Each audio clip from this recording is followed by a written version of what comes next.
പ്രസാദ്, പച്ചയ്ക്ക് തട്ടിക്കുക എന്ന് പറഞ്ഞാൽ അത് ഇങ്ങനെയാണ്. അത് സാധാരണക്കാരായ മനുഷ്യരിൽ നിന്നും ഇങ്ങനെ പണം ഊറ്റിയെടുക്കുന്ന തട്ടിപ്പ് ഇത് എന്നായാലും പിടികൂടും എന്നൊരു ചിന്തയില്ലേ എന്ന് നമുക്ക് ഈ വാർത്തകൾ കേൾക്കുമ്പോൾ തോന്നിപ്പോവുകയാണ്.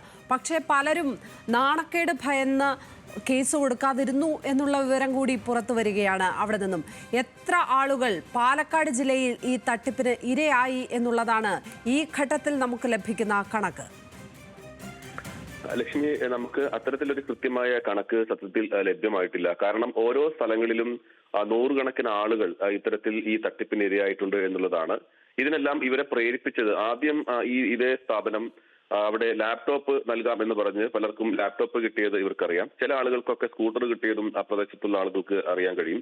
അങ്ങനെയാണ് ഈ പദ്ധതിയിൽ പലരും ചേരുന്നത്. ഇന്നലെ നമ്മൾ ഒന്ന് രണ്ട് ആളുകളെ, അതായത് ഈ പണം നഷ്ടപ്പെട്ട ആളുകളെ പോയി കാണുകയുണ്ടായി. അവർ പക്ഷേ മാധ്യമങ്ങളോട് നേരിട്ട് പ്രതികരിക്കാനോ ഒന്നും തന്നെ തയ്യാറായിരുന്നില്ല. അതിന്റെ പ്രധാനപ്പെട്ട കാരണം, ഒന്ന്, ഇത് രാഷ്ട്രീയ നേട്ടം, ഓരോ പ്രദേശത്തെയും പ്രാദേശിക രാഷ്ട്രീയക്കാർക്ക് കൂടി ഇതിനകത്ത് പങ്കുണ്ട്. അതിനകത്ത് അവർ ഈ തട്ടിപ്പ് അറിഞ്ഞുകൊണ്ട് തട്ടിപ്പ് നടത്തിയതാണോ എന്തായാലും അറിയില്ല. അവർ കൂടി അറിഞ്ഞിട്ടാണ് ഇവരെ ഈ ഗുണഭോക്താക്കളായി ഈ ലിസ്റ്റിൽ ഉൾപ്പെടുത്തുന്നത്.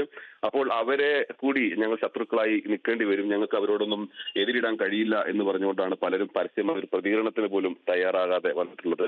ഇപ്പോൾ പെരുമാട്ടി പഞ്ചായത്തിൽ എടുത്താൽ അവിടെ 300-ലേറെ ആളുകളാണ് ഇത്തരത്തിൽ ഈ പണം നൽകി 60,000 രൂപ നൽകിയത്. പലരും സ്വർണം പണയം വെച്ചും മറ്റുള്ളവരിൽ നിന്ന് വായ്പ എടുത്തും ഒക്കെയാണ്.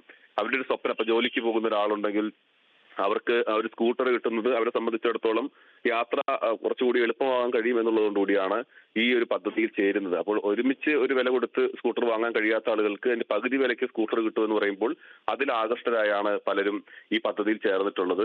നമ്മൾ ഇന്നലെ കണ്ട ആൾ, അവർ സ്വർണം പണയം വെച്ചായിരുന്നു ആ പണം കണ്ടെത്തിയത്. മറ്റൊരാൾ വായ്പ എടുത്താണ് ഈ പണം കണ്ടെത്തിയത്. പക്ഷെ അവരെല്ലാം കബളിപ്പിക്കപ്പെട്ടു. ഇപ്പോൾ ഇതിനകത്ത് പെരുമാട്ടി പഞ്ചായത്തിൽ അവിടുത്തെ പ്രാദേശിക രാഷ്ട്രീയ നേതാക്കൾ കൂടി ഇതിനകത്ത് പങ്കുണ്ട് എന്നുള്ളതാണ് വ്യക്തമാകുന്നത്. അതോടൊപ്പം തന്നെ മറ്റു സ്ഥലങ്ങളിലും, പാലക്കാട് ജില്ലയിലെ മറ്റു സ്ഥലങ്ങളിൽ, കൊല്ലങ്കോട്, നെന്മാറ, അതോടൊപ്പം തന്നെ പാലക്കാട് നഗരം, അവിടങ്ങളിലെല്ലാം ഇത്തരത്തിൽ പണം നഷ്ടപ്പെട്ട ആളുകളുണ്ട്. അവരെല്ലാം പരാതി നൽകുന്നതിൽ ഒന്ന് മടിച്ചു നിൽക്കുന്നതിന്റെ ഒരു കാരണം, ഈ 3-4 മാസം കഴിയുമ്പോൾ സ്കൂട്ടർ കിട്ടുക, 4 മാസം വരെ കാത്തിരിക്കാം. അതല്ലെങ്കിൽ പരാതി നൽകിയാൽ നിങ്ങൾക്ക് പണം കിട്ടാൻ വൈകും, കേസുമായി മുന്നോട്ട് പോയാൽ പിന്നെ കേസെല്ലാം കഴിഞ്ഞതിന് ശേഷമേ നിങ്ങൾക്ക് പണം കിട്ടൂ എന്ന് ഇവരെ പറഞ്ഞ് ചിലർ ബോധ്യപ്പെടുത്തുകയാണ്.